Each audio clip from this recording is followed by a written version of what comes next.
अस्सलाम वालेकुम व्यूअर्स, बिस्मिल्लाहिर्रहमानिर्रहीम। आज की वीडियो में हम सबक नंबर 3 काहली उसके मशकी सवालात के जवाबात आपसे शेयर कर रहे हैं। वीडियो शुरू करने से पहले तमाम उन व्यूअर्स से रिक्वेस्ट है कि जिन्होंने अभी तक हमारे चैनल को सब्सक्राइब नहीं किया, काइंडली याद से चैनल को सब्सक्राइब कर लें। तो आइए वीडियो की तरफ चलते हैं। मुख्तसर जवाब दें। अलिफ, दिली कवि को बेकार छोड़ देने का क्या मतलब है? दिली कवि को बेकार छोड़ देने का मतलब है दिल की कुव्वतों से सही तरीके से फ़ायदा ना उठाना। आसान लफ्ज़ों में इसका मतलब ये है कि इंसान अपने आप को सोच, फ़िक्र और अमल से लाताल्लुक़ करके बग़ैर किसी मकसद के बेकार पड़ा रहे। इंसान कब सख्त काहिल और वहशी हो जाता है? जब इंसान अपनी तालीम और अक़ल को काम में लाने के लिए आर्जी ज़रूरतों का मुंतज़िर रहे और अपने दिली कवि को बेकार डाल दे तो वो नहायत सख्त काहिल और वहशी हो जाता है। किसी न किसी बात की फ़िक्र कोशिश में मसरूफ़ रहना क्यों लाजिम है? किसी न किसी बात की फ़िक्र व कोशिश में मसरूफ़ रहना लाजिम है ताकि हमें अपनी तमाम तर ज़रूरियात के अंजाम की फ़िक्र और मुस्तदी रहें। अगर हमें क़ुव्वत अक़ली को काम में लाने का मौका हासिल नहीं तो हमें इसकी फ़िक्र व कोशिश करनी चाहिए कि हमें वो मौका कैसे हासिल हो सकता है। कौम की बेहतरी कैसे मुमकिन है? जब तक हमारी कौम से काहली यानी दिल को बेकार पड़ा रखना छूटेगा, उसी वक्त तक हमें अपनी कौम की बेहतरी की कुछ तवक्को नहीं है। कौम की बेहतरी सिर्फ़ उसी सूरत में मुमकिन है कि अगर कवाए दिली को काम में लाया जाए।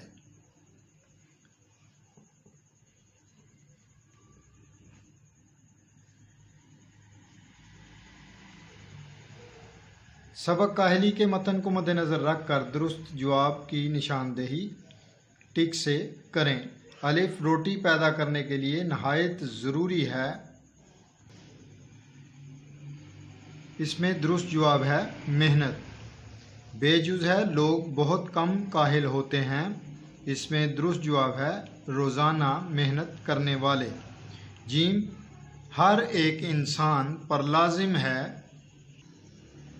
इसका दुरुस्त जवाब है अपने अंदरूनी कवि को ज़िंदा रखे। कौम की बेहतरी की तवक्को की जा सकती है। इसका दुरुस्त जवाब है काहली छोड़कर। सवाल नंबर 3, मौजू अल्फाज से खाली जगह पुर करें। अलिफ, उठने बैठने चलने फिरने में सुस्ती करना काहली है। जब इसके दिल कवि की तहरीक सुस्त हो जाती है और काम में नहीं लाई जाती तो वो अपनी हैवानी खसलत में पड़ जाता है।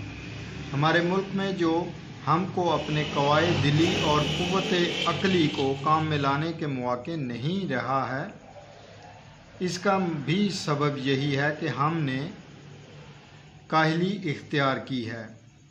किसी शख्स के दिल को बेकार पड़ा रहना न चाहिए। दर्जल अल्फाज के मुतज़ाद लिखिए। काहली, चुस्ती, आर्जी, दायमी, शक, यकीन, अक़ल, बेवकूफ़ी, वहशी, मुहज़्ज़ब, मसरूफ़, फ़ारिग। आगे है जी 5वां सवाल। दुरुस्त बयान के आगे टिक और गलत बयान के आगे क्रॉस का निशान लगाएं। अलिफ,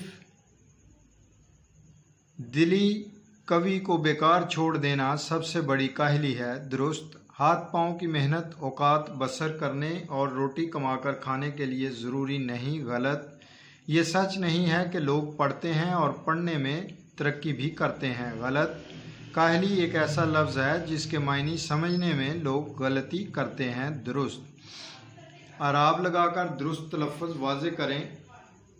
काहिल, कवि, طبیعت تحریک رفعین کے جو ہے وہ زیر زبر پیش لگا دیے گئے ہیں۔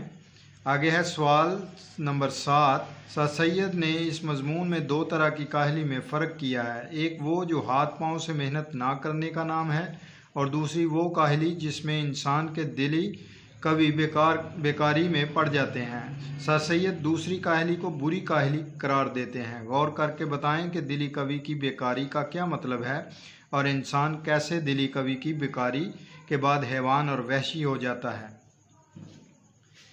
جواب: دلی کبھی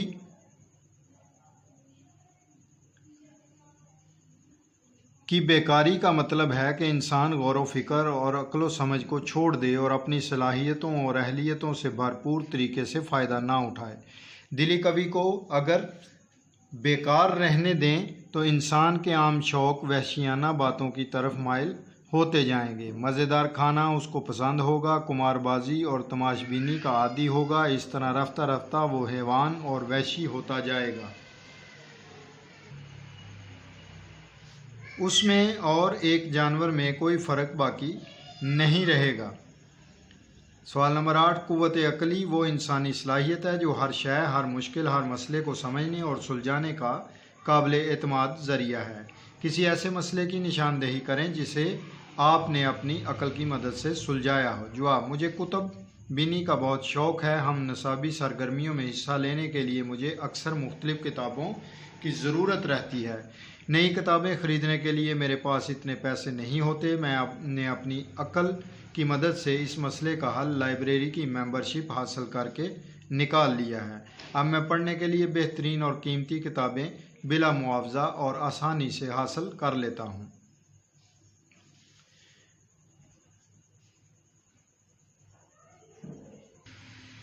آگے ہے کہ مضمون کا لفظ اپنی اصل اعتبار سے عربی ہے، جس کے لغوی معنی ہے ضمن میں لیے ہوئے۔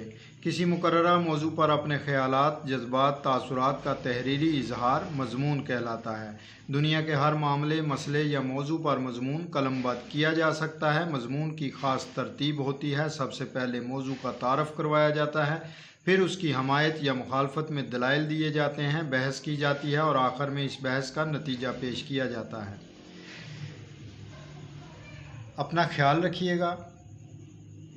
یہ مضمون کے لکھنے کا طریقہ اور یہ مضمون نگاری، یہ ہماری دوسری ویڈیوز میں اس پر مکمل تفصیل سے ویڈیو موجود ہیں اور مضامین بھی موجود ہیں، تو اس لیے ہم اس سوال کو اس ویڈیو میں شامل نہیں کرتے کیونکہ یہ ویڈیو کافی لمبی ہو جائے گی۔